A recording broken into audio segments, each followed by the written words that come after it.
Hey guys, Steven here, Fanatic Perspective. Tran and I here for the season finale of the Texas Longhorns, and it's sad to even say that right now, but Is still got it? one game left. He's like, I just want to get over and done with. Excuse me.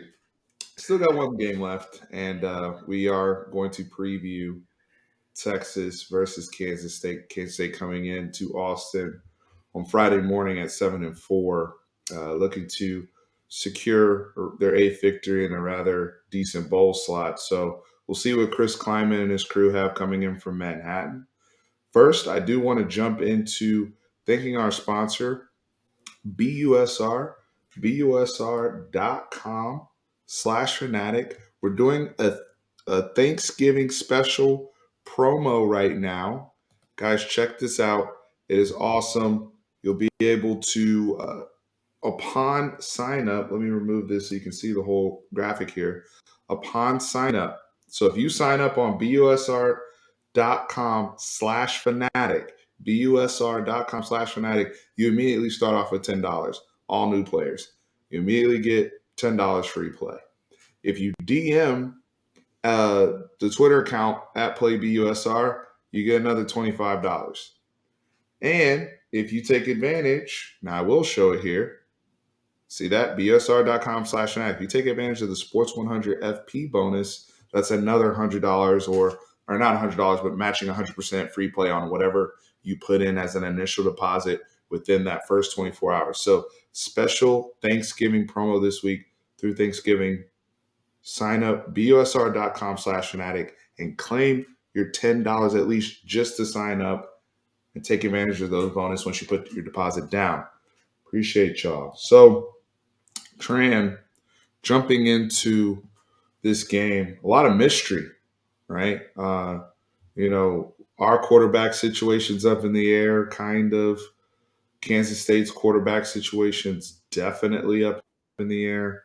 What's your overall just feel and thought process, vibe for the game coming into this week? Um, I know I've said this before, but you'll learn a lot about the young men that we have on this team. Are they going to fight for football teams are supposed to be a brotherhood? Are they going to fight for the seniors on senior day? Are they gonna come out and show out? This game essentially means nothing except another win or a loss on your record. But how are you going to come out, and are you going to come out focused? Are you going to come out ready to win? Are you going to come out, or are you just going to just say, hey, I'm already checked out, off season's here. Let's see what next steps is. So for the unknowns that you talked about the quarterback position, I'll speak from our end. We don't think that Hudson Card is going to play, honestly, and I think it's gonna be rough with Casey playing with a strong hand. You know what I'm saying? Like that did not look good. It looked like he probably popped it out and then he popped it back in. And if you're trying to control the ball that way, it's going to be erratic, honestly. So I'm worried about that. Oh yeah. That's definitely problematic in terms of the consistency throwing the football, and we've got into this back and forth with some of the people on Twitter about the legitimacy of not even the legitimacy of case injuries, but the difference between being hurt and injured. And clearly, at the end of the game, he was very very compromised, and he's battled as much as he can, and I give him credit for that. And Hudson Card, the Big 12, just all the things considered, protecting their players and whatnot, that just doesn't sit right with me. How he was taken out by West Virginia at the end of that game, and may potentially affects the outcome or impacts the outcome, considering the point at which he got tackled and the manner Well, which he was well, tackled. But I'm not. I wouldn't be upset if that was the first time, but just the game before, Roshan got into a fight with the Kansas players because they played through the whistle and they threw him to the ground and nothing. They didn't protect anything and it was Hudson Card. It was the same player. Mm-hmm. So uh, it's just not right. It's not right. You want to make sure all the players are protected and all the players follow under the same rules, regardless of anything. But it was a dirty. It wasn't. I wouldn't say it was dirty because the West Virginia player was just playing until the whistle blew. But at the same time, the refs know that is roughing the quarterback. Right. Right. It's frustrating, man. I mean, here we are. When you start having conversations about, well, maybe we could see Ben Ballard and things of that sort. It's rough. Here's the question I have: is this the last game we see Casey Thompson in a Texas uniform? Just off of the press conference where he said, "Yes, the we need to exhaust all options at quarterback." If I'm Casey, I'm saying, "Hey, am I your man? Let me know now. We'll shake hands, and I'll go on my happy way to somewhere else." He's served too long here at Texas, and he'll be what, a 7-year senior or 6-year senior? Well, he's No, 6 years. no, he came here in 2018. Did he? Okay. Yeah. So he would be it'd be his 5th year, right? Mm-hmm.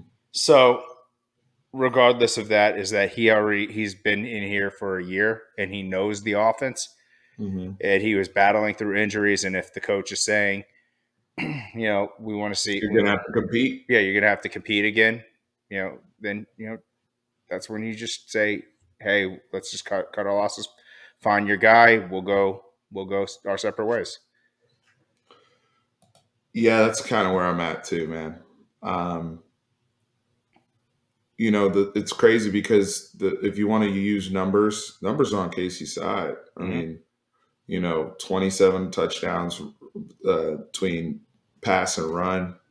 I think he has the second highest QBR in the conference, and he's had some really, really big games, including a big game in Dallas, right? And so there's meat on the bone there, but there's also been now 2 different games where I had to pull you because you were ineffective, hurt hand or not, right? You're out there. If you're playing, I have to evaluate you. And not only that, so this is the other thing I want to, break into with the Casey Thompson stuff and why it's going to be interesting. And this goes for Hudson Card as well. I think Steve Sarkisian's going to have to be open and honest with both of these kids, right? Going into 2022, come spring, I want a quarterback competition again. You're going to have to go through what you just went through. And if you don't want to go through that again, like Tran said, thank you for your service. We'll see you next, good luck to you. In Casey Thompson in particular, a lot of people saying, hey, oh, well, Casey's just not playing well because of injured hand. It's not just that. His decision making has been very, very inconsistent. Decision making, not just throwing the football, but where to throw the football, executing the RPO. Casey has struggled with those things. He struggled with his reads at times. At times, he's been very, very good. His confidence has gone up and down. Where he does decide to take some risk as a quarterback versus being conservative, letting the game come to him, leveraging his checkdowns. Also, decision making and understanding the offense from a pass protection standpoint. He hasn't protected himself the best. He has a tendency to slide into pressure. He has a tendency to forget some of his checks at the line of scrimmage. So it's not just how well you're throwing the football. Playing quarterback is everything. And in a Steve Sarkisian offense, you have so many responsibilities at the line of scrimmage that go beyond throwing the football. To the Hudson Card standpoint, yeah, you throw a pretty ball, but you're struggling with your command of the offense, and you're taking sacks, and you're making some poor decisions yourself, or you're not pulling the trigger when you're supposed to pull the trigger, or not being decisive. And so these are things between both players that Steve Sarkisian has been frustrated with. And so he's ready to say, hey, now if you guys want to come back, again, I think there is some value to, if either of them comes back or if both of them come back, of being in this offense for year 2. you should be at an advantage where you should be able to now be able to teach, direct, have some input on certain things schematically in the offseason, or even having that communication with coach of what you guys want to change and adjust. But it's going to be interesting. I want to get back to Kansas State though. Well, that's a good it's a good segue talking about Casey Thompson taking care of the ball and everything, because we can jump into the defense Mm-hmm. right away. The number one guy in the nation at causing fumbles Mm-hmm. is coming from your left hand side. I'm just assuming. I'm just assuming he's going to be I put on the mean, against the left hand side. And I when mean, you don't have grip of that ball, and you got a guy who is a ball hawk, you have to be cognizant of where he is at all times. And you have to have that internal clock to whether get rid of the ball, use your feet, just live to see another down. Don't give unnecessary turnovers and give this offense short fields. So I'll pass it on to you now. yeah, whatever quarterback, well, whoever's in there on our side, Yeah. right? Whether it's KC, whether Hudson Carr plays, whether Ben Ballard's back there, you're going to have to deal with Felix and Aduke Azuma, who's a problem. Mm-hmm. Okay. He leads the nation in forced fumbles. He's third in the country in sacks. He probably should be tied for first.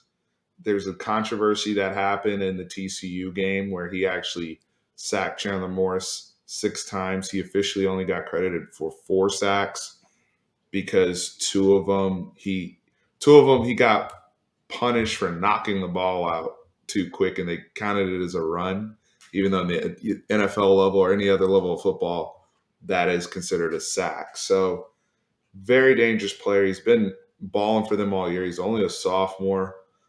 Very explosive young man. You know our Nigerian brothers. We had one last year in Joseph Osai that was an absolute menace off the edge. Kansas State has that, and because they have a weapon like that, your blocking schemes are now dictated a certain way. Other guys can eat on their one-on-ones. Your pass defense on Kansas State, if you're Chris Kleiman, we feel good about all these layers because you have a dominant player up front who's able to generate crazy amount of pressure and just be a badass football player, right? One of the best defensive players in the Big 12. And it's kind of we've seen a lot of guys this year: Isaiah Thomas, Nick Benito, Will McDonald, who gave us a hard time, like all these guys throughout the conference. And this guy has. People talking about Will Anderson from Alabama should be a Heisman candidate. Will Anderson I don't even think he has any forced fumbles. This guy has 6. All right. So And 11 sacks. yeah. Christian Jones, Derek Kerstetter, wherever they move him, if they move him around, and any of those things, everybody's got to be on high alert on the edges, especially and not just that, but games too, right? Because they will do some of that stuff as well, where he'll come up on the guard or center and surprise you. So everybody, communication. Now I'm encouraged, Kyle Flood, by what I saw last week. Pass pros gotten better. Run blocking was on point last week. Let's see if we can build some momentum going into next year with ending the season strong in that regard. We know we have some seniors up front, like our boy Tope, who will be walking, Derek Kerstetter, even our tight ends like Cade Brewer, who are Walking. people that we are excited to see in terms of their last game at DKR. But they're up for a challenge in this one, matching up against this young man in particular, Tran. We talk about the mystery, so we move over to K-State side of the ball.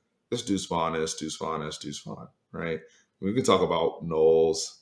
Phillip Brooks is a good kick returner, and he leads them technically in yardage. This offense is built around Deuce Vaughn and the run and the pass game, right? So it's going to be very, very interesting to see if we can at least take away one of these Big 12 running backs.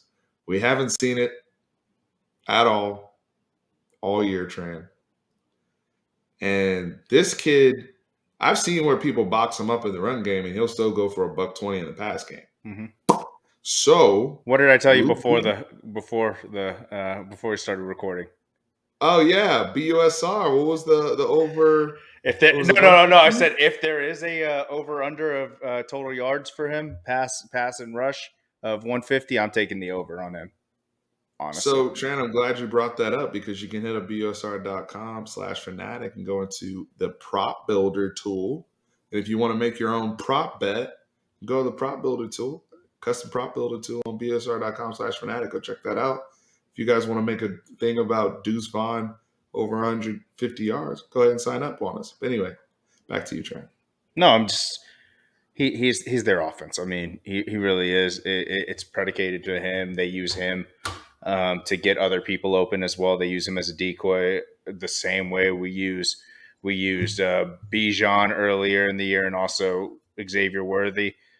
But I mean, you look at his stat line; he's over 1,000 yards rushing, and he's gonna be over 500 yards passing, which those are just fantastic numbers, by the way. And he's leading their team, I think, with 17 touchdowns, and I think the next highest person um, is Skylar Thompson with 4 rushing touchdowns. So obviously, he is the go-to guy for this. And if PK has not schemed just to focus on him for the most part, Mm-hmm. he's doing himself a disservice and he's not doing his job. I'll be honest with you, because there's a ton of film out there now with him, and he's coming home. He's gonna be psyched to be playing here in DKR. He played high school Great point. right up the First street. game here. Yeah, Mm-hmm. right up the street. So he's gonna be pumped to play it. He was electric against us last year. Mm-hmm. Remember, he and Bijan Robinson ended Went up back having a and little forth. duel. Yeah. Mm-hmm. And while we were able to outmargin Kansas State and really jump up on them, I think it's going to be interesting to see everything you talked about in terms of PK. A lot of people are going to be paying attention to this game this week. Hey, can we finally take something away from somebody, Tran? Hey, can we at least end the season on a good note and try to slow these guys down? It's really frustrating because we've played the Abram Smith. We talk all week about Abram Smith and he gets his. We talk all week about Jalen Warren, he gets his. Kennedy Brooks, he gets his. Brees Hall, he gets his. Letty Brown, he gets his. Right? And all these guys are out rushing our guy.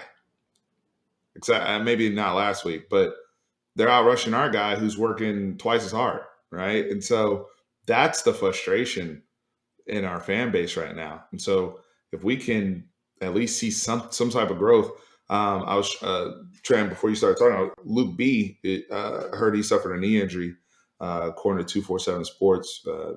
We just got today.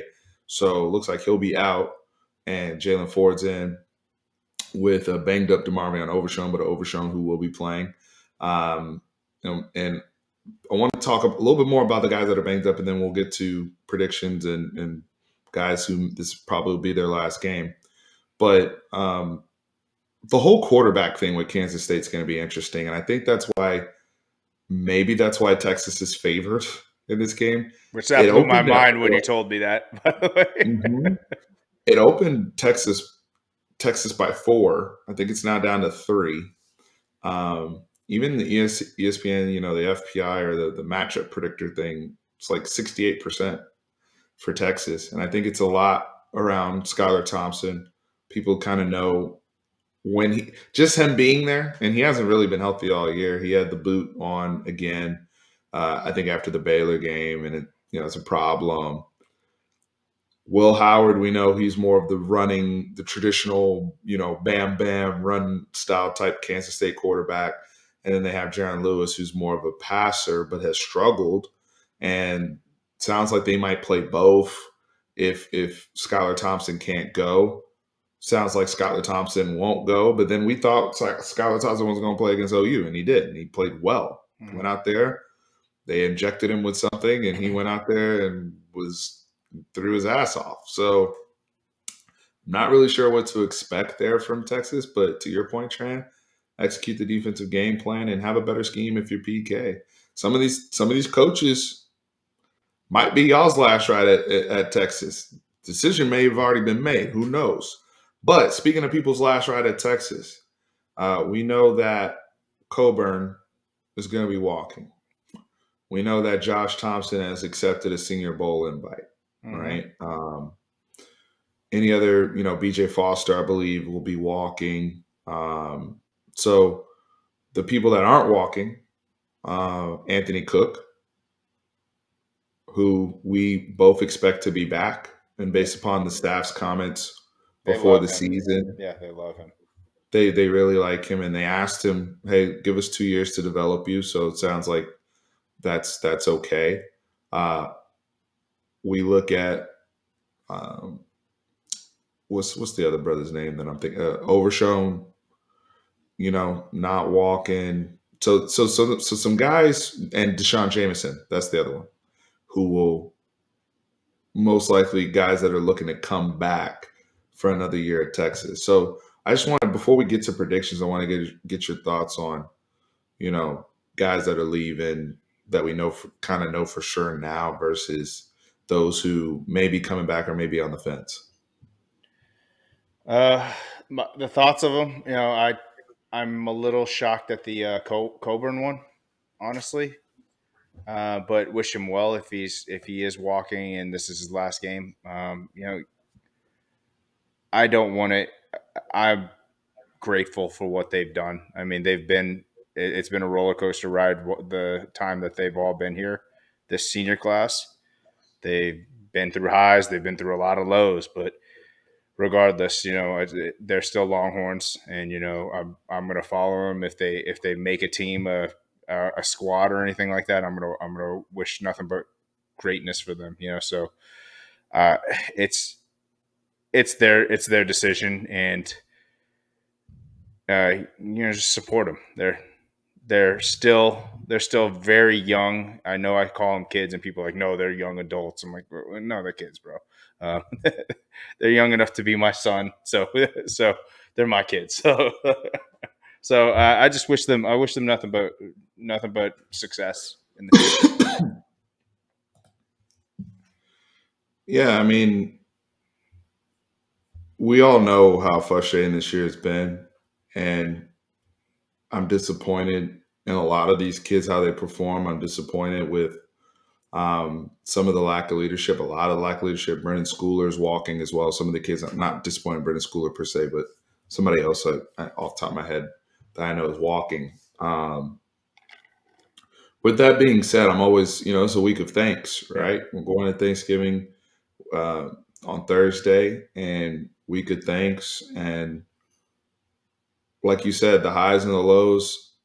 If we're it's going to take all of us, past, present, and future, to get this program to where we want it to be.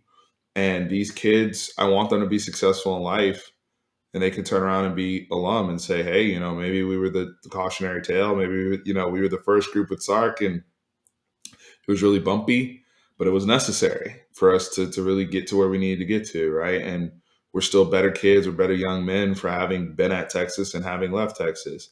The connections and everything, right? It's not just on the field. Now we're covering what's happening on the field. We're not happy with it, right?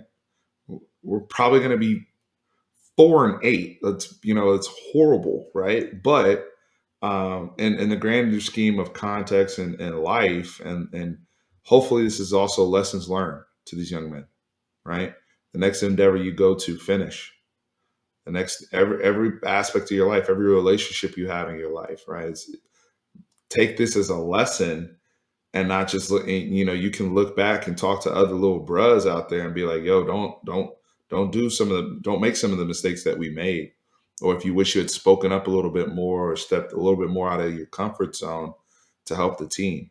So hopefully this is lessons learned in terms of the product that was on the field.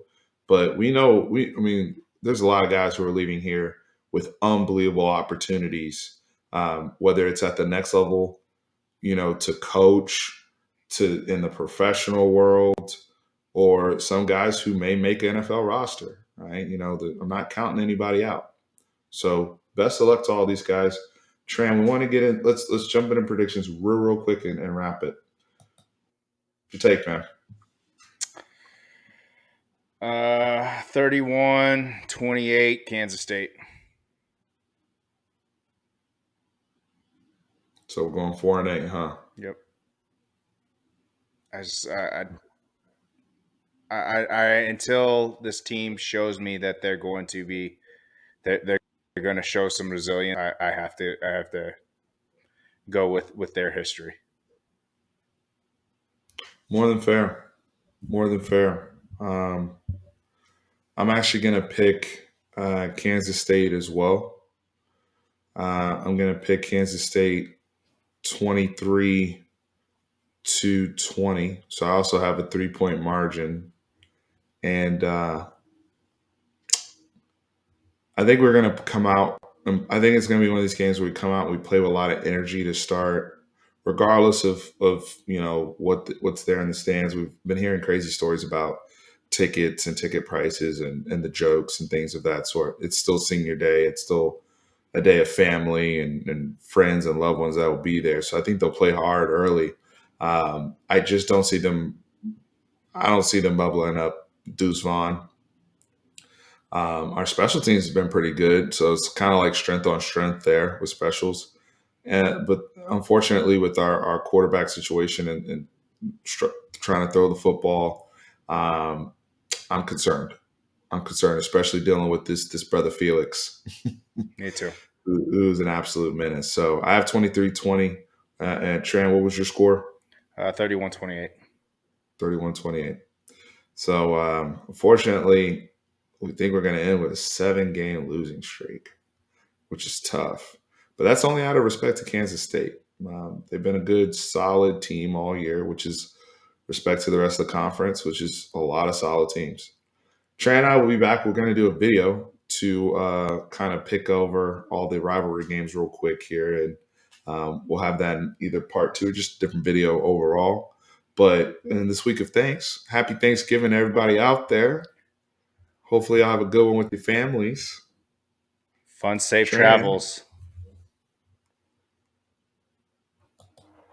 safe travels. Anybody out there?